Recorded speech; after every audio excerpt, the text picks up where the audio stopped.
నిత్య మీనన్ ఇటీవల తన ప్రవర్తనతో ఒక్కసారిగా వివాదానికి కారణమయ్యారు.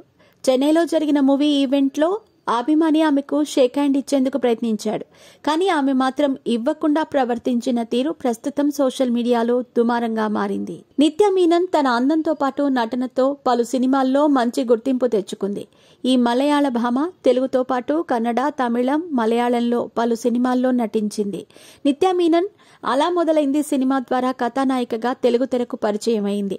అంతకుముందే బాలనటిగా ఓ ఇంగ్లీష్ సినిమాలో టబుకు చెల్లిగా నటించింది. తెలుగులో ముఖ్యంగా ఇష్క్, గుండె జారి గల్లంతయిందే, సన్ ఆఫ్ సత్యమూర్తి, కాంచనా 2, గీత గోవిందం మొదలైన సినిమాల్లో అదిరిపోయే విధంగా నటించింది. అయితే ఈ భామ ఇటీవల చెన్నైలో కాదలిక్క నేరమిల్లై మూవీ ప్రమోషన్ ఈవెంట్లో పాల్గొంది. ఈ క్రమంలో ఆమె ప్రవర్తించిన తీరు ప్రస్తుతం వివాదంగా మారింది. కాదిలిక్క నేరమిల్లై మూవీలో జయం రవి హీరోగాను, నిత్య మీనన్ హీరోయిన్గా నటిస్తున్నారు.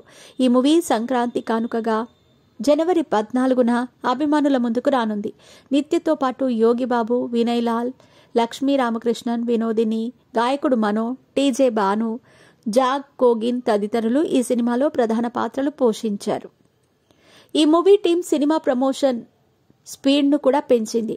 ఇటీవల చెన్నైలో కూడా ఒక కార్యక్రమం జరిగింది. అయితే ఒక రిపోర్టర్ నిత్య మీనన్కు అభిమానంతో షేక్ హ్యాండ్ ఇచ్చేందుకు ప్రయత్నించాడు. కానీ నిత్య మాత్రం నా గొంతు సరిగ్గా లేదు, ముందే కోవిడ్ మళ్లీ వస్తుందని అంటున్నారని నవ్వుతూ చెప్పింది.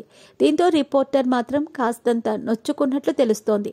అయితే కాసేపటికే నిత్య మీనన్ మూవీ యూనిట్ హీరోలు, దర్శకుడు జయం రవిని హక్ చేసుకుంది. అదేవిధంగా దర్శకుడు మిష్కిన్ను కిస్ పెట్టుకుంది.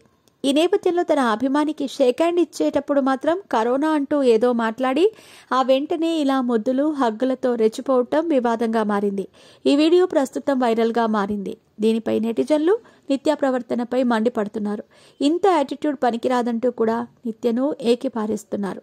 మొత్తానికి ఈ వివాదంతో నిత్య మీనన్ మాత్రం వార్తల్లో నిలిచింది.